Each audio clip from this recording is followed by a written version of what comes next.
হাদিস শরীফ বিবরণ দিয়েছে, আল্লাহ পাকের রাসূল জানিয়েছেন, আনা আকরামুল আউয়ালিন ওয়াল আখিরিন, ও কামা ক্বালা আলাইহিস সালাম।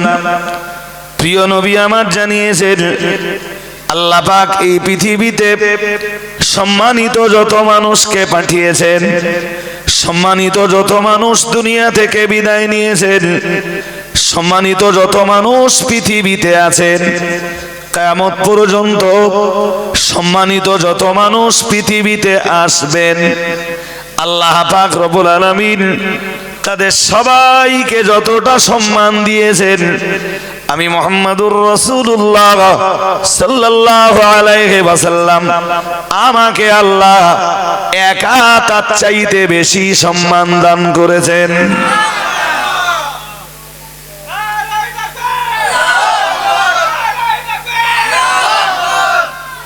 এবারে বুঝে উত্তর দেন। প্রিয় রাসূলের চাইতে বেশি সম্মান কারোর নেই।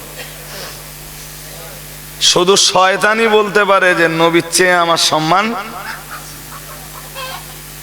কি আমার কথা বুঝতেছেন নাকি? কে বলতে পারে? শয়তানে বলতে পারে, আর শয়তানি শুধু নবীর ভুল ধরতে পারে। এই যা মাঝে মাঝে মাঝে মাঝে আমাদের দেশের তথাকথিত কিছু মানে বেশি বেশি হাদিস মাননেওয়ালারা বলে ফেলে যে নবীও ভুল করেছেন। আরে নাউজুবিল্লাহ, জোরে বলতেছেন না কেন? আমি কি ঘর গড়া কথা বলছি নাকি? তারাই দেশ জুড়ে দাবি করে যে তারাই বেশি হাদিস মানে, তাদের মুখে কখনো কখনো বার হয় যে রাসূল করিম সাল্লাল্লাহু আলাইহি ওয়াসাল্লাম ভুল করেছেন।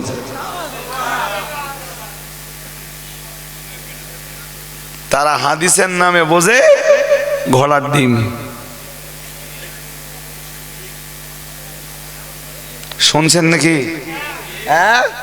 এত বেশি বোঝে, বহু ক্ষেত্রে দেখা যায় যে নবীর হাদিস হযরত আবু বকরের চাইতে বেশি বোঝে। নাউজুবিল্লাহ কয় না? আচ্ছা, কোন শ্রোতাদের কাছে ওয়াজ করতেছি আমি? নবীর হাদিস আম্মা আয়েশার চাইতে বেশি বোঝে। আরো আওয়াজ দিয়ে মিলেমিশে বলুন। প্রিয় রাসূলের হাদিস অথচ হযরত ওমর ফারুকের চাইতে বেশি বোঝে। কেন বলছি বলেন দিন? উদাহরণ দিলে বোঝাতে পারবো, শুধু সময় যাবে। ওর পক্ষে দুটো হাদিস বলতে হবে, কোন জায়গায় বেশি বুঝেছে সেটাও বোঝাতে হবে, নইলে আপনাদের ব্রেনে যাবে কেন? একটা পিরিয়ডে মসজিদে জামাতের সঙ্গে নামাজ পড়বার অনুমতি মেয়েদের ছিল।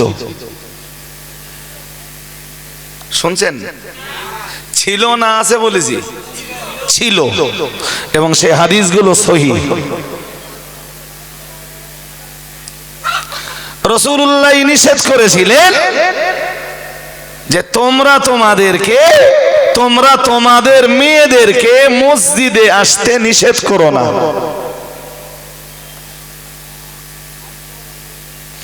পরবর্তীকালে হযরত ওমর মেয়েদের জামাতবদ্ধভাবে মসজিদে যে নামাজের প্রতি নিষেধাজ্ঞা আরোপ করেন। আচ্ছা, এবার বলেন, নবী মেয়েদের মসজিদে নামাজ পড়তে আসবার অনুমতি দিয়েছিলেন, এটা হযরত ওমর জানতেন না জানতেন না? নিষেধ করছেন কেন? কারণ আছে তো? জোর করে বলেন। এখন রাসূলুল্লাহ যে হাদিসগুলো দিয়ে মেয়েদেরকে মসজিদে নববীতে জামাতে নামাজ পড়তে আসবার নির্দেশ দিয়েছিলেন, আজও সেই হাদিসগুলো তুলে বলা হয় যে ছেলেরা জামাতে গেলেও মেয়েরা যাবে। এই হযরত ওমরের চাইতে বেশি বোঝা হলো না কম বোঝা হলে? ওই জন্য বলেছি তথাকথিত এদেশের কিছু হাদিস বেশি বেশি হাদিস মাননেওয়ালা বা দাওয়া করনেওয়ালা আছে, যারা বলে আমরা বেশি বেশি হাদিস মানি, অথচ মানতে মানতে মানতে মানতে তারা এমন পর্যায়ে পৌঁছে যায় যে তারা হযরত ওমরের চাইতে বেশি বোঝে। একটু জোর করে বলেন না। আরে বাবা, হযরত ওমর বুখারী শরীফের হাদিসে এসেছে, যারা বুখারী পড়ায় ওদেরকে জিজ্ঞেস করলে আমার চাইতে আরো ভালো বলতে পারবে। হযরত ওমর যখন নিষেধ করলেন মসজিদে মেয়েদেরকে জামাতে আসতে, আম্মা আয়েশা তখন বেঁচে।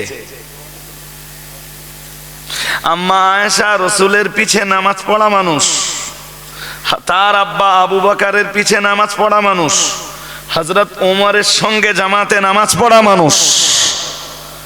ওমর যেই নিষেধ করে দিলেন, আম্মা আয়েশা মাথা পেতে মেনে নিলেন। আর একটু মন খুলে বলুন, শুধু মেনে নিলেন তাই না, মা আয়েশা বললেন যদি এই পিরিয়ডে বিশ্ব নবী বেঁচে থাকতেন লামানাহুন্না কামা মানাত বানু ইসরাঈল। নবীজি বললেন, বিশ্বনবী বললেন, হযরত আম্মা আয়েশা বললেন বিশ্বনবী বেঁচে থাকলে, আল্লাহর হাবিব বেঁচে থাকলে হযরত ওমর নিষেধাজ্ঞা আরোপ করার আগেই বিশ্বনবী মেয়েদেরকে জামাতবদ্ধভাবে নামাজ পড়তে আসতে নিষেধ করে দিতেন। আজকের যারা ভাবছে যে মেয়েরা মসজিদে নামাজ পড়তে যাবে, তারা মা আয়েশার চাইতে বেশি বুঝতেছে না কম বুঝতেছে? এরকম দৃষ্টান্ত দিলে আমি দৃষ্টান্ত দিতেই থাকবো, কিন্তু আমার ওয়াজের মূল জায়গা ওটা নয় ভাই। আমরা হাদিস বলো বেশি বুঝি না, আমরা সেরাম বুঝি। আবু বকর যেমন বুঝেছেন, ওমর যেমন বুঝেছেন, ওসমান গনি যেমন বুঝেছেন, হযরত আলী যেমন বুঝেছেন, হযরত আম্মা আয়েশা যেমন বুঝেছেন, ফকিহ সাহাবীরা যেমন বুঝেছেন, আব্দুল্লাহ ইবনে মাসউদ যেমন বুঝেছেন, আব্দুল্লাহ ইবনে আব্বাস যেমন বুঝেছেন, জি মক্কা মদিনার ফকিহরা যেমন বুঝেছেন, ইমাম বুখারী যেমন বুঝেছেন, ইমাম মুসলিম যেমন বুঝেছেন, আমরা হাদিসগুলোকে সেইভাবে বিশ্বশ্রেষ্ঠ মুহাদ্দিসরা, হাদিস বিশারদরা যেমন বুঝবার চেষ্টা করেছেন, আমরা হাদিসগুলো তেমন ভাবে বুঝবার চেষ্টা করি। আল্লাহ কবুল করুন, বলুন আমিন। আল্লাহ আপনি আমাদেরকে বিপদগামী করে দেন না, বলুন আমিন। গো ব্যাক বললে শুধু সময় যাবে ভাই। তো রসুলের চাইতে আসমানের নিচে জমিনের উপরে সম্মানিত কেউ ছিল না, কেউ নেই, আর পরেরটা কেউ। আর কেউ যদি বলে না নবীর চাইতে আমার সম্মান একটু বেশি, তা আলটিমেটলি আমরা বলবো হ্যাঁ শয়তান না গ্রেট শয়তান। সেটা এটা ইবলিসের আগে না ইবলিসের পরে? এই দু রকম মত হয়ে গেছে। হাজিরিনে মজলিস খেয়াল করুন, এবার বলুন যে নবীর সম্মান সবচাইতে বেশি, যে রাসূলের সম্মান সবচাইতে বেশি, সেই নবী যদি কারোর কাছে পড়াশোনা শেখেন, তো যিনি পড়াবেন নবীর সম্মানের চাইতে তার সম্মান বাড়লো না? আরে হ্যাঁ না বলে না? মুফতি সাহেবের ছাত্র যদি মনে করুন যে কোনো কলেজের প্রিন্সিপাল হয়, লেকচারার হয়, মুফতি সাহেবের ছাত্র, মনে করুন জেএমআই, জেএনইউ বা মিশর বা সৌদি আরব বা মদিনা মুনাওয়ারা বা ভারতবর্ষের কোন ইউনিভার্সিটির লেকচারার যদি হয়, বিরাট খ্যাতি, বিরাট যশ, এরপরও মুফতি সাহেবের কাছে এলে মুফতি সাহেবের সামনে সে ছোট না বড়? ছাত্র এন্ড ফজরের আজান চতুর্দিকে হবে ভাই। আমরা শুধু এই মসজিদে আজান হলে মাইকটা তখন একটু বন্ধ রাখবো, আমার কথা কি বুঝতেছেন নাকি? এইটা এই মহল্লার আজান, একটু বাদে হবে।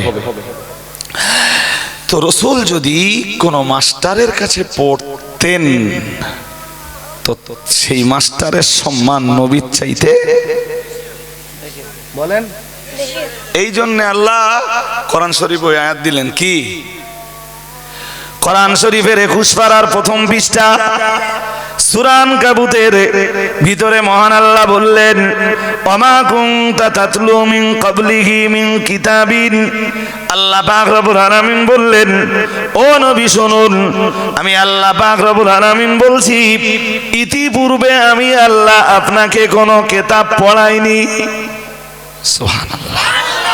আপনি যার কাছে পড়বেন পৃথিবীর ওই মানুষটার সম্মান আপনার চাইতে বেড়ে যাবে, কিন্তু আপনার উপরে আমি আল্লাহ কাউকে সম্মান দান করিনি। এজন্য কারোর কাছে আপনাকে পড়াবো না, কারোর কাছে আমি আল্লাহ আপনাকে লেখা শেখাবো না। দুনিয়ার যে মানুষটি আপনাকে লেখা শেখাবে ওই মানুষটির সম্মান তো আপনার চাইতে বেড়ে যাবে।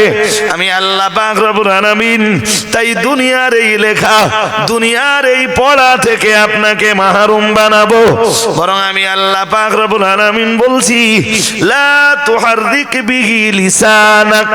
মহান আল্লাহ পাক রব্বুল আলামিন অন্য আয়াতে বললেন, নবী সানুকরিউকা ফালা তানসা। মহান আল্লাহ অন্য আয়াতে বললেন, পরপর 3টি আয়াত পড়ছি, এই 3টি আয়াতের ব্যাখ্যা দিতে যদিও সময় যাবে। মহান আল্লাহ বললেন, নবী দুনিয়ার কোন কিতাবও আমি আপনায় পড়াবো না। মানুষের লেখা কিতাবের ভিতরে তো ত্রুটি বিচ্যুতি থাকতে পারে, আমি আল্লাহ খুশি হয়ে আপনাকে একটা কিতাব দিব। আল্লাহ পাক রব্বুল আলামিন নবীর উপরে খুশি হয়ে একটা কিতাব দিলেন। কিতাবটার নাম কোরআনুল কারীম, কিতাবের নাম কোরআনুল হাকিম, কিতাবের নাম কোরআনুন মাজিদ। আল্লাহ পাক রব্বুল আলামিন যে কিতাবের শুরুতেই বললেন, যালিকাল কিতাব লা রাইবা ফি। মহান আল্লাহ বললেন, মানুষের লেখা কিতাব পড়লে, মানুষের লেখা বই আপনি পড়লে আপনার ভিতরে কিছু ত্রুটি বিচ্যুতি তো ঢুকে যাবার সম্ভাবনা ছিল। আপনার জ্ঞানের ভিতরে ত্রুটি ঢুকে যাক, আপনার জ্ঞানের ভিতরে গলতি ঢুকে যাক, আপনার শিক্ষার ভিতরে ত্রুটি বিচ্যুতি ঢুকে যাক, এটা তো আমি আল্লাহ চাইনি। তাই এমন কিতাব আমি আল্লাহ দান করলাম যে কিতাবের ভিতরে কোনো সন্দেহ নেই। আর একটু মন খুলে বলেন, আমার নাজেল করা এই সন্দেহ মুক্ত কিতাব পড়লে আপনার ভিতরে যে জ্ঞান তৈরি হবে সে জ্ঞানেও কোনো ভেজাল। জোর করে বলেন, যে কিতাব দিলেন তার নাম কি? জি, প্রথম দিকে নবীর উপরে যখন কোরআন নাযিল হতো তো নবী জিবরিল এসে পড়তেন, আর জিবরিল নবীকে যখন শোনাতেন নবী খুব মানে দুরন্ত গতিতে ঠোঁট নাড়াতেন, জিভ নাড়াতেন, যাতে নবী আয়াত্ত করে নিতে পারেন। তাতে নবীর কষ্ট হতো। আল্লাহ বললেন, লা তুহাররিক বিহি লিসানাক। ও নবী, অত জোরে ঠোঁট নাড়েন কেন? এমনি হাদিসটা কম বেশি শুনেছেন, এমনি আমাদের দেশের সর্বশ্রেণীর বক্তারা সে হাদিসটা বলে, তবুও যেন মনে হচ্ছিল যে আমার কাছে শুনলে আবার নতুন কিছু পেতেন, এ বিশ্বাসটা আছে। যাই হোক, তো একটু ধৈর্য ধরলে আমি খানিকটা হলেও বলবো ইনশাআল্লাহ। নামাজের পরে আর হওয়ার মতো নেই। জি, একটু মন লাগান। তো রাসূল জিবরিলের সঙ্গে খুব জোর ঠোঁট নাড়াতেন। আল্লাহ কোরআনের এক আয়াত দিলেন, লা তুহাররিক বিহি লিসানা। কোন নবী অত কষ্ট করেন কেন? জিবরাইল পড়ে, আপনি শুধু শুনুন। সুবহানাল্লাহ। আর একটু মন খুলে বলুন না। হ্যাঁ, কোরআন আপনার হৃদয়ঙ্গম করবার জন্য অত গতিতে আপনার জিহ্বাও নাড়তে হবে না, ঠোঁট বটন আঁকতে হবে না। ইন্না আলাইনা জামআহু, আপনার সিনায় কোরআন গেঁথে দেওয়ার দায়িত্ব আমি আল্লাহ আমার কুদরতি কবজায়। আপনি এত কষ্ট করেন কেন? কোরআনের অন্য আয়াতে আছে নবীর ওই কষ্ট সইতে না পেরে আল্লাহ বললেন সানুকরিউকা ফালা তানসা ইল্লা মা শা আল্লাহ ইন্নাহু ইয়ালামুল জাহরা ওয়া মা ইয়াখফা। মহান আল্লাহ জানিয়েছেন, তার নবীকে ডাক দিয়ে বলেছিলেন, নবী আমি আল্লাহ পাক রব্বুল আলামিন কোরআন আমার ফেরেশতা জিবরাইলকে দিয়ে আপনার কাছে নাযিল করি। জিবরাইল যে আপনাকে কোরআন শুনিয়ে দেয়, জিবরাইলের সঙ্গে কোরআন হৃদয়ঙ্গম করবার জন্যে, কোরআনকে নিজের সিনায় অঙ্কন করে নেওয়ার জন্যে, নিজের সিনায় কোরআনকে গেঁথে নেওয়ার জন্যে আপনি অত কষ্ট করবেন না। সময় হলে সানুকরিউকা ফালা তানসা, সময় হলে আমি আল্লাহই আপনাকে কোরআন পড়িয়ে দেব। আর একটু মন খুলে বলেন। তাহলে এবার বলুন, এতটা শোনার পর এবার বলুন, আল্লাহ নবীকে দুনিয়ার কোনো কিতাব পড়ালেন না, পড়ালেন যেটা সেটা কোরআনুল কারীম, কিতাবটা দিলেন আল্লাহ। শরীফের 21 পারার প্রথম পৃষ্ঠায় একটি আয়াতে কারিমাতে আল্লাহ ঘোষণা দিয়েছেন যে আপনি কখনো কোনো কিতাব পড়েননি। নবীকে লক্ষ্য করে আল্লাহ স্পষ্ট করে দিয়েছেন যে আপনি ইতিপূর্বে কোনো কিতাব পড়েননি। বিসমিল্লাহির রহমানির রহিম। মা কুনতা তাতলু মিন ক্বাবলিহি মিন কিতাব। কোরআন শরীফের 21 পারার প্রথম পৃষ্ঠায় সূরা আনকাবুতের আয়াত এটা।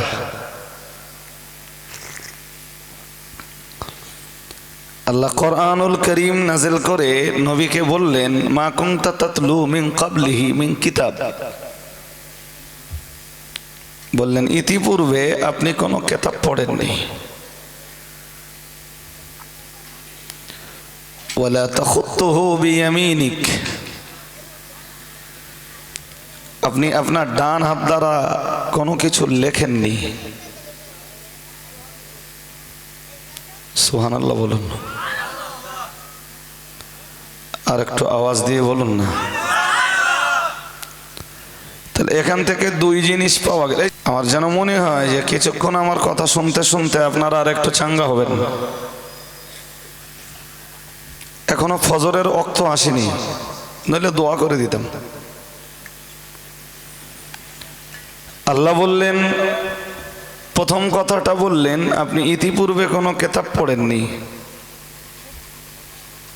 আপনাকে যেটুকু পড়িয়েছি আমি আল্লাহ শুধুমাত্র কোরআনুল কারীম পড়িয়েছি। ফের ভি সে কোরআনুল কারীম আপনাকে দিয়েছি আপনার 40 বছর বয়সে।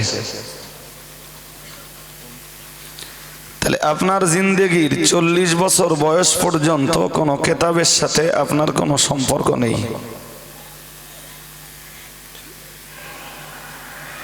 পরি বললেন, ওয়ালা তাখুতুহু বিয়ামিনিক, আপনার ডান হাত দিয়ে আপনি কোনো কিছু লেখেননি। এর অর্থ কেউ এরকমটা বুঝতে পারে, বা কারোর কাছে এরকম ব্যাখ্যা অনুভূত হতে পারে যে ডান হাত দিয়ে লেখেননি মানে বাম হাত দিয়ে লিখেছেন। আসলে তা নয়। সচরাচর দেখবেন হাজারে 5টা ছেলে মেয়েও বাম হাতে লেখে না, হাজারে।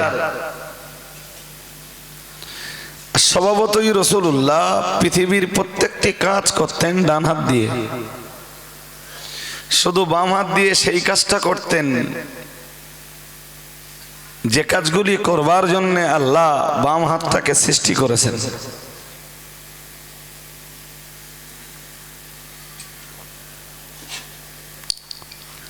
হাজরিনে মজলিস, তাই আল্লাহ কোরআনুল কারীমে বললেন, ওয়ালা তাখুতুহু বিয়ামিনিক, বাম হাত দিয়ে তো আপনার লিখবার প্রশ্নই আসে না। আর আপনি ডান হাত দিয়ে কখনো লেখেননি। কেন জানেন নবী? ইদাল লারতাবাল মুবতিলুন। আপনি লেখাপড়া শিখলে, ইতিপূর্বে কোনো কিতাব আপনি পড়ে থাকলে, অথবা কলম ধরে কিছু লিখলে, আমি এই যে কোরআন নাযিল করেছি, পৃথিবীর বাতিল পন্থীরা আপনার উপরে নাযিল হওয়া এই কোরআনের ব্যাপারে সন্দেহ পোষণ করত। তারা বলতো মুহাম্মদুর রাসূলুল্লাহ সাল্লাল্লাহু আলাইহি ওয়াসাল্লাম লিখতে জানেন, পড়তে জানেন, সুতরাং কোরআন আল্লাহর নাযিল করা নয়, তিনি নিজে বানিয়ে নিজে হাতে কোরআন লিখেছেন। কোনো কিছু বানাতে গেলে লেখাপড়া লাগে, এডুকেশন লাগে, শিক্ষা লাগে। এই জন্যে আপনার জিন্দেগির 40 বছর বয়স অবধি আমি আল্লাহ আপনাকে কোথাও পড়তেও যেতে দেয়নি, আর লিখবারও কোনো সুযোগ করে দেয়নি।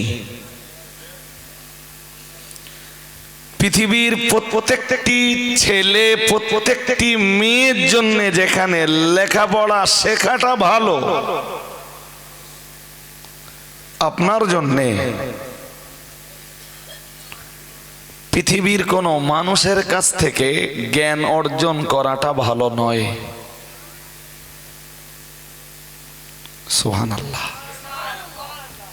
এই ভোরবেলা আমার কথা বুঝতেছেন নাকি? আপনার ঘরে ছেলে যদি স্কুলে না যায় সেটা ভালো নয়, আমার ছেলে যদি স্কুলে না যায় সেটাও ভালো নয়।